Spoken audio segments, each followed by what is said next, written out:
eh, Alutsista Indonesia TNI Angkatan Laut latihan naon itu teh? Latihan perang.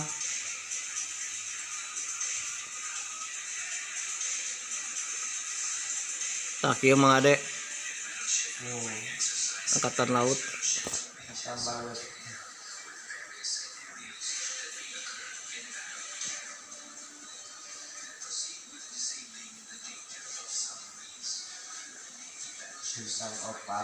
Seandainya sekarang Indonesia akan perang, kita kira-kira perang, apakah kira-kira Indonesia akan menang?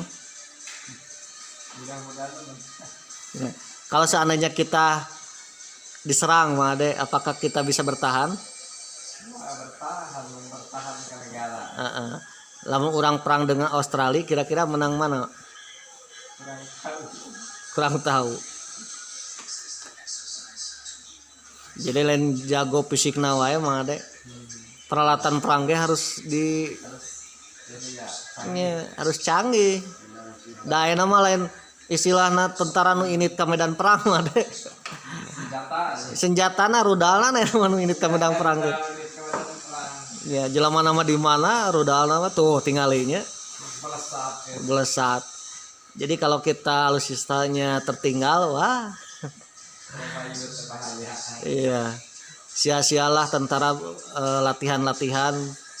Ternyata gampang dirudal atau gampang dibom dengan jarak yang jauh. Lebih baik mandi keringat dalam latihan daripada mandi darah dalam pertempuran.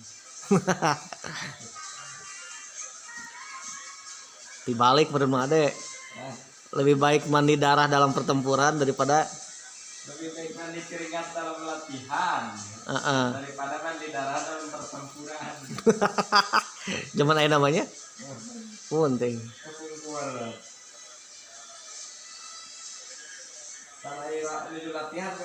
Oh nya. Jadi lebih baik berkeringat dalam latihan ya daripada mandi darah dalam pertempuran. Jadi artinya teh harus selamat dalam bertempur ya. Dalam pertempuran selamat gitu. Oh, selamat tapi selamat untuk menang gitu. Bukan selamat untuk kabur. Bukan untuk kabur. Kabur pengecut. Pengecut, benar-benar kaharti ya nama. Kan sudah terima sumpah prajurit ya. Maju satu langkah mati syahid, satu langkah mati kafir. Maju satu langkah mati syahid, mundur satu langkah mati kafir. Iya. Jadi harus berani. Pantang menyerah, berani mati. Ya kebayang enak para pejuang orang lamun tidak berani mati kira-kira bakal merdeka mah. Moalnya mah ade. Peminta berani mati. Nya. Moal. Iya, salah satunya adalah pertempuran Surabaya. Iya. Pertempuran Surabaya itu pertempuran antara pihak Indonesia dengan Inggris. Inggris mah ade. Sekutu teh Inggris. Ya, tentara Gurkha, tentara Brigade ke-49, tentara elit Perang Dunia Kedua, nya elit. Elitnya apa? Menghadapi Jepang. Berani menghadapi Jepang, mengalahkan Jerman ya. Eta Gurkha ke-49. Dia mendarat di Surabaya ya. Di Indonesia untuk menerima penyerahan Jepang. Ternyata bentrok dengan Indonesia ya. Kenapa dengan pejuang Indonesia bentrok? Karena ada Belanda yang ikut numpang kapal Inggris. Ngebonceng nikah itu Belanda ya yang ingin kembali menjajah Indonesia. Ternyata Inggris teh mawa Belanda. Apakah orang Indonesia gentar terhadap tentara Brigade Inggris? Tuh kan? Ya, berani mati. Bahkan senjata noge dibandingkan Inggris mah senjatanya modern mah ade. Pesawat. Ya, bonteng ngelawan kadu. Pesawat, kapal perang, ya, meriam-meriam. Indonesia gimana? Indonesia itu senjata peninggalan Jepang. Ya, senapan peninggalan Jepang sudah tertinggal zaman. Ditambah lagi apa? Tidak semua pejuang Indonesia dapat senjata. Nah, sisanya yaitu bambu yang diruncingkan. Enak kebayang, bambu runcing menghadapi tank Wajah.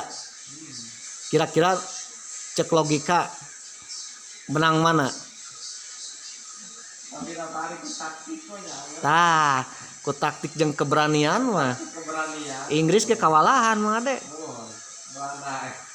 Inggris teh berhenti perang di Surabaya teh semenjak Soekarno datang ke Surabaya, diundang ke Inggris untuk menengahi, untuk menghentikan perang, dan Inggris pun mundur dari Indonesia.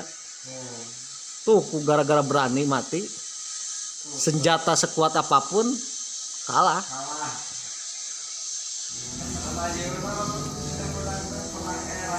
Iya. Lain kabayang lamun zaman baheula pemuda-pemuda ketika diajak perang untuk mempertahankan negara tiba-tiba malas atau kabur pengecut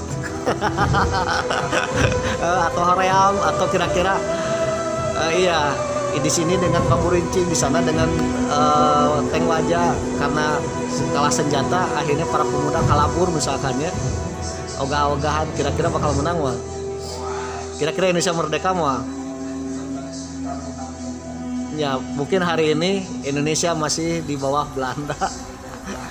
Mungkin hari ini tidak ada upacara sang merah putih. Mungkin hari ini benderanya merah putih biru. Ya, mungkin hari ini kita masih dijajah Belanda. Ya itulah, jadi kita harus hormat kepada pahlawan kita, keberanian pahlawan kita. Dan keberanian pahlawan kita harus diteruskan oleh generasi sekarang.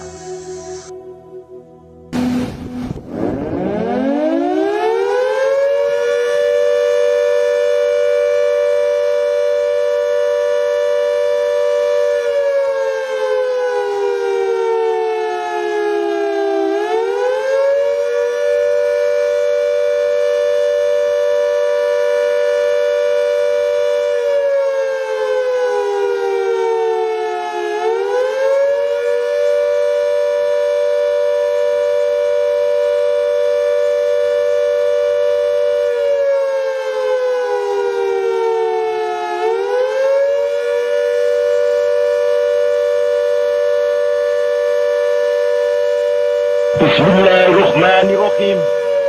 Merdeka! Saudara-saudara, rakyat jelata di seluruh Indonesia, terutama saudara-saudara penduduk kota Surabaya. Kita semuanya telah mengetahui bahwa hari ini tentara Inggris telah menyebarkan pamflet-pamflet yang memberikan suatu ancaman kepada kita semua. Kita diwajibkan untuk dalam waktu yang mereka tentukan menyerahkan senjata-senjata yang telah kita rebut dari tangannya tentara Jepang. Mereka telah minta supaya kita datang pada mereka itu dengan mengangkat tangan. Mereka telah minta supaya kita semua datang pada mereka itu dengan membawa bendera putih, tanda bahwa kita menyerah kepada mereka.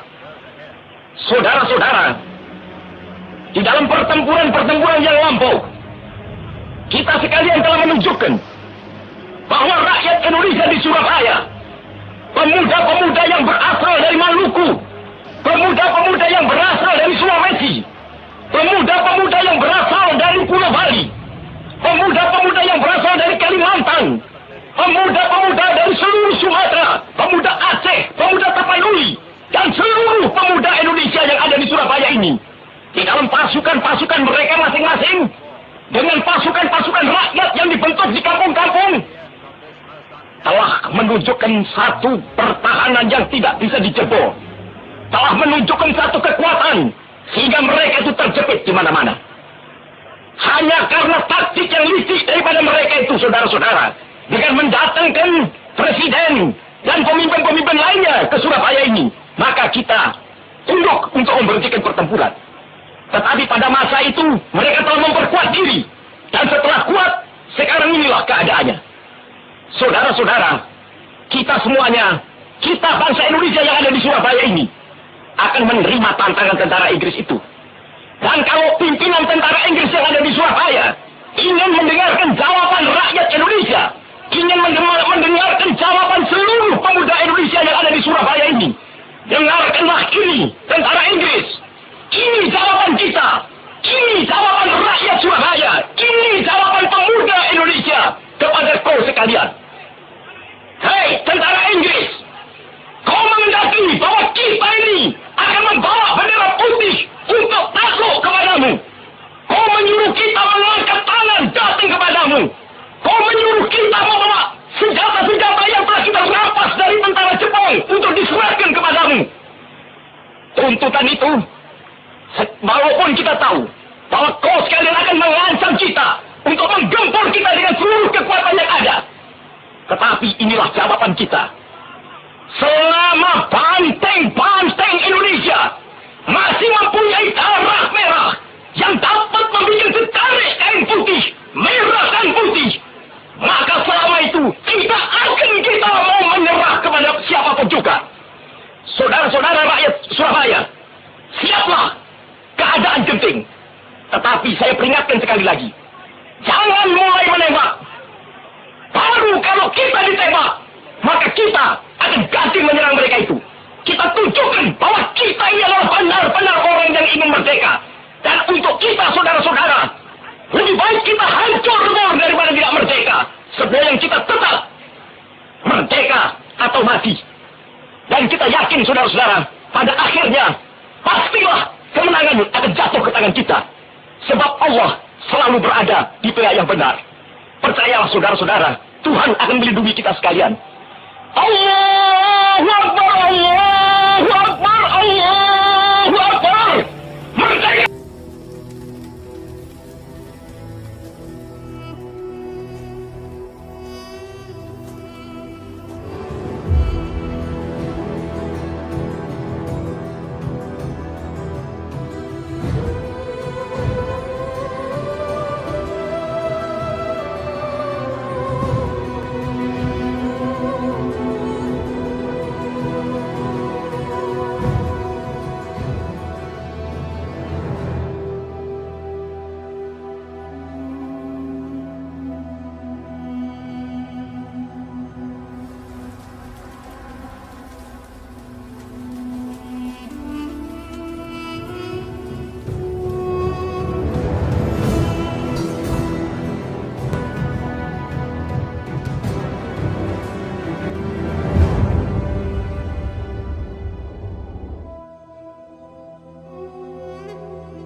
Inilah kisah perempuan pejuang bernama Rit Bonakim dalam melewati pertempuran Surabaya yang merenggut nyawa suaminya.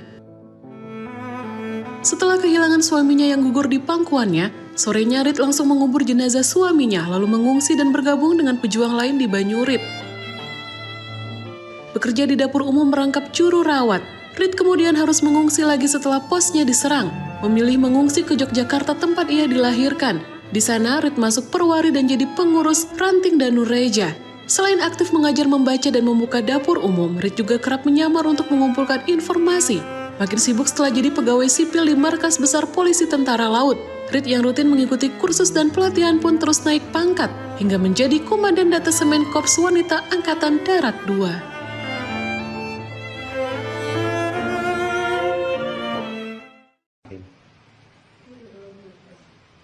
Saya Mukari dari toko Besukai Sesutai di Surabaya. Dalam pertempuran yang pertempuran di Surabaya adalah semuanya yang menguasai toko Besukai Sesutai dan polisi-polisi di Surabaya membantu kita. Memang ada Bang Burunding tapi garis belakang. Yang melucuti senjata Nippon itu juga toko Besukai Sesutai atau polisi istimewa. Polisi istimewa itu lah buatan Nippon. Jadi saya dididik selama 1 tahun 6 bulan adalah dari Nippon semua. Yang mateni Malabi itu dari pasukan militer Belanda yang menelusup pada pasukan Inggris. Jadi orang Indonesia tidak membunuh. Rupanya saja tidak tahu kok apa bisa membunuh. Yang memimpin polisi istimewa siapa? Yang memimpin polisi istimewa adalah Pak Muhammad Yasin. Pangkatnya waktu itu Ito Kaibuhu atau sekarang Inspektur 1. Pasukannya berapa orang itu polisi istimewa? Pasukan toko Besukai itu adalah 200 lebih. Yang meninggal berapa? Yang meninggal pada keluar Surabaya itu 2 orang. 1 Robert Subadi, 2 Jungsa Pucok Muso. Oh, berarti 2 orang saja yang meninggal. Terus informasinya katanya sampai bedah gudang senjata miliknya Jepang. Itu yang semuanya itu dari toko Besu yang melucuti karena Jepang sudah mau melawan tapi karena tahu toko Besu sekian banyaknya tidak berani melawan. Itu setelah 10 November atau sebelum? Sebelum 10 November. Terus senjata setelah dilucuti di kemana kan? Kita kuasai semua. Kita bagikan pada seksi-seksi polisi dan pelurunya. Tapi sebagian besar kita kuasai. Kemudian oleh Pak Yasin itu TKR, waktu ada TKR Pak Sungkono itu diberikan juga senjata oleh Pak Yasin. Waktu itu berarti TNI belum ada? TNI belum ada. Nah, zaman sekarang mah bukan berani untuk berperang, berani mempertahankan negara dengan karya, Adek. Kabisa lah. Sok mun urang diajar. Urang kabisana misalkan di bidang apa, sok kembangkeun. Dan hasilnya bisa digunakan untuk semua orang, berguna untuk bangsa dan negara. Itu Adek. Meneruskan perjuangan para pahlawan. Seandainya generasi sekarang ogah-ogahan berencek pahlawan kena naonan, orang mengorbankan nyawa dan jiwa raga sedangkan setelah merdeka generasi muda anak cucuna malah ogah-ogahan, malah cuek, malah menghancurkan bangsa sendiri. Wah, berencek pahlawan mun apa kitu mah geus we tuh ulah berjuang. Jadi untuk menghormati para pahlawan, kita harus meneruskan perjuangan para pahlawan, yaitu dengan mempertahankan kemerdekaan dengan karya sendiri untuk membangun bangsa. Mempertahankan, karena kita mah sudah merdeka. Mempertahankan dan membangun gitu. Mempertahankan unggul mah mal maju-maju. Bangun dong. Sugan baheula mah Indonesia teh boga tank, ayeuna boga tank gitu. Sugan dulu kita tidak punya rudal jelajah. Siapa tahu sekarang punya rudal jelajah sendiri hasil anak bangsa. Ya kan pindad lah. Mm-mm.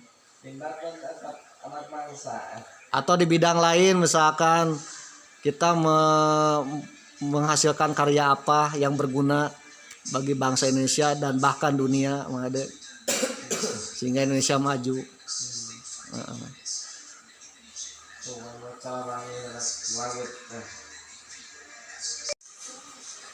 Cek Mang Ade, seseorang disebut pahlawan teh nu kumaha? Hah? Seseorang Dia nu berjasa ke negara. ke negara. Oh. Anu berjasa teh berupa naon wae?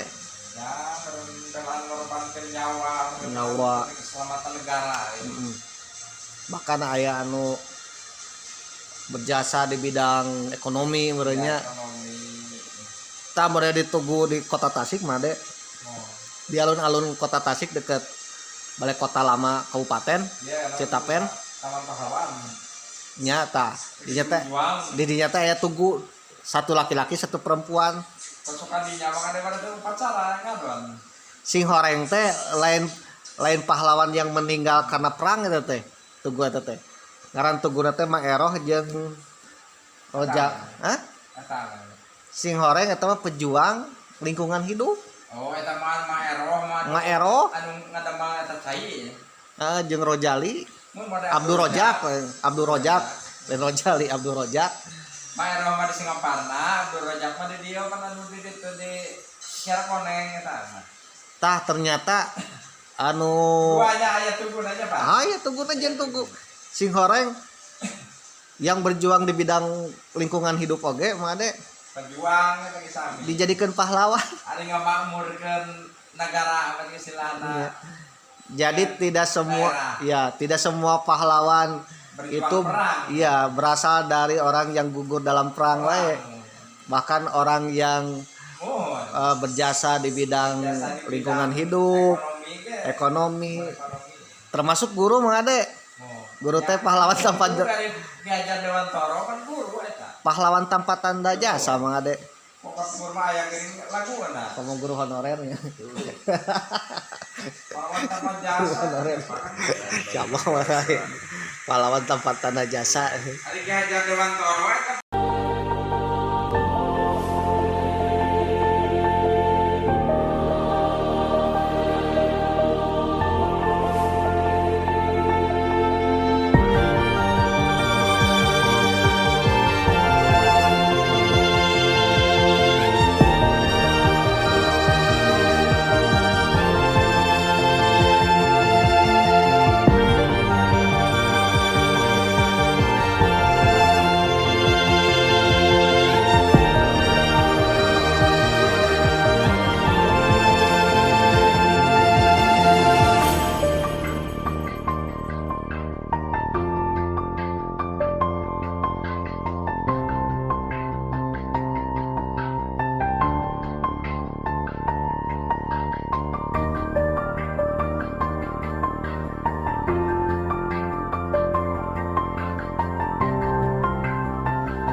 Jadi pahlawan itu di berbagai bidang, pendidikan, ekonomi, lingkungan hidup. Itu di militer.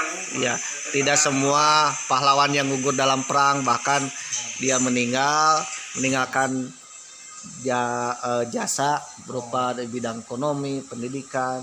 Kartini aja kan meninggal dijadikan pahlawan karena dia di bidang emansipasi wanita.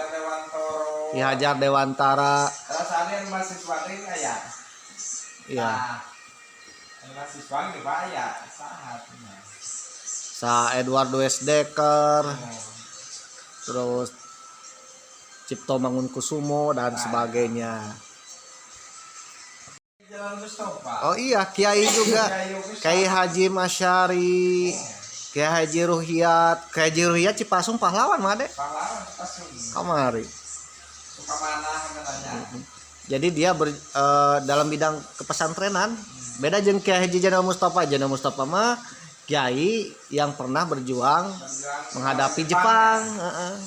Dia meninggal ketika berperang dengan Jepang. Jadi tidak semua pahlawan itu dianggap pahlawan orang yang gugur dalam perang, ya. Bahkan sebagian pahlawan itu berasal dari orang yang berjasa di lingkungan hidup, ekonomi, pesantren. Maero mana kesan?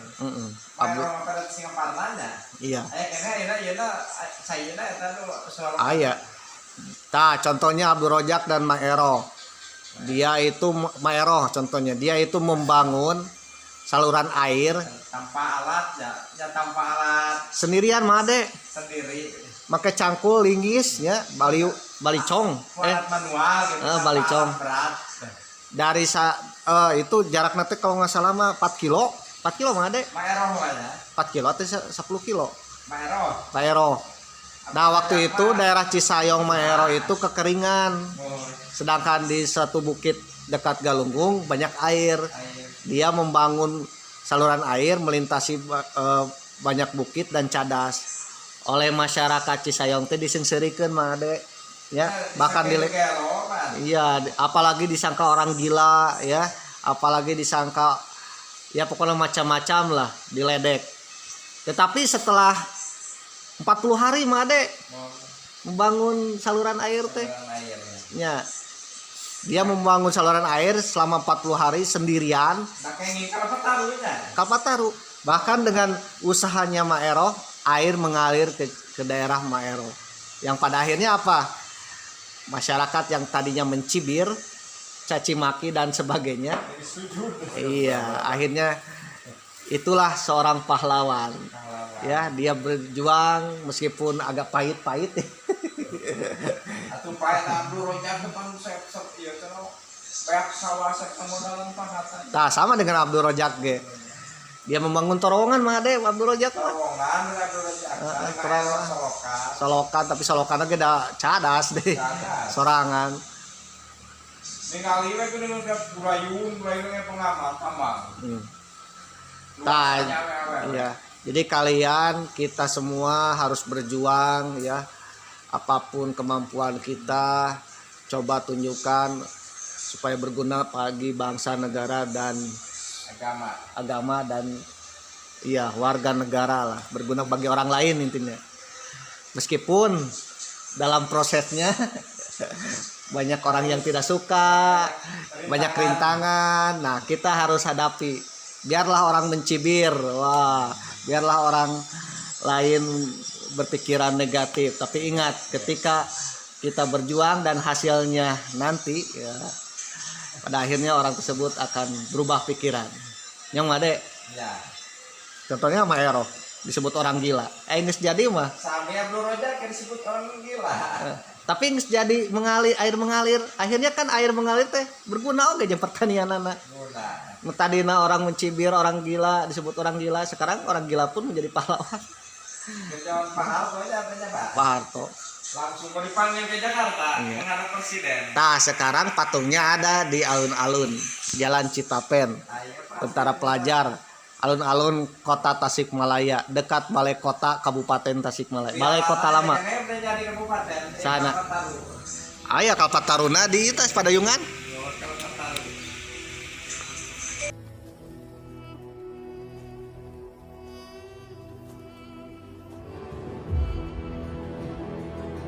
Inilah pahlawan ya dari kampung Ranto. Nah, sampai bapak ini ya kadu-kadu tidak akan berbuah. Bener tuh, bener. Berjuang durian. Ya. Nah, bapak ini selalu membawa bibit-bibit nih dan merawat tanaman. Bibit-bibit kadu, menyebarkan bibit-bibit singkong kadu dan sebagainya. Nah, dengan pahlawan. Bayangkan bahkan zaman sekarang kalau pertanian kurang ada. Kira yang daya ngembangin pertanian. Anak kampung rata-rata sok salah tuh enak. Jarang tuh nya. Sebagian bahkan mungkin dari generasi ke generasi makin berkurang. Nah, tapi ingat, bayangkan kalau generasi berikutnya tidak ada yang turun ke sawah. Tidak ada yang menanam padi, tidak ada yang menanam durian, jagung. Apa yang akan terjadi? tidak akan ada durian, tidak ada pohon-pohon ya terbengkalai yang pada akhirnya tidak bisa menyuburkan kan. Nah, Abang Ranto kira buahan nih Agustusan ayeuna usum naon na semujan nya semujan sampai anak cucu yang kakeknya dulu berjuang, anak cucunya malah merusak, yang pada akhirnya bubar lah Indonesia. Kakeknya berjuang, anak cucunya main slot, main judi mah ade, ogah-ogahan, ya, yang pada akhirnya bubar. Kebayang enak, mun generasi muda sekarang ogah-ogahan, males main slot, sering judi, suatu ketika mereka jadi presiden, mungkin jadi presiden mengharuskan masyarakatnya main slot kabeh huranya cereng bubar ya. Ketika para pejuang ya menahan lapar, membangun bangsa, berjuang pertahankan kemerdekaan, bertempur menghadapi penjajah, anak cucuna korupsi. Akhirnya kumaha deh lamun korupsi pengkhianat, negara bakal bangkrut, geus bangkar kumaha bubar. Ayo cek pahlawan teh enak-enakan we cenah generasi ayeuna. Coba orang lamun maneh jadi orang baheula, lamun anak cucu kita yang korupsi sekarang misalkannya berjuang seperti kakeknya zaman dulu. Jadi sekarang mah kita sudah enak tapi tetap mempertahankan kemerdekaan. Itulah cara kita menghormati para pahlawan yang gugur mempertahankan kemerdekaan.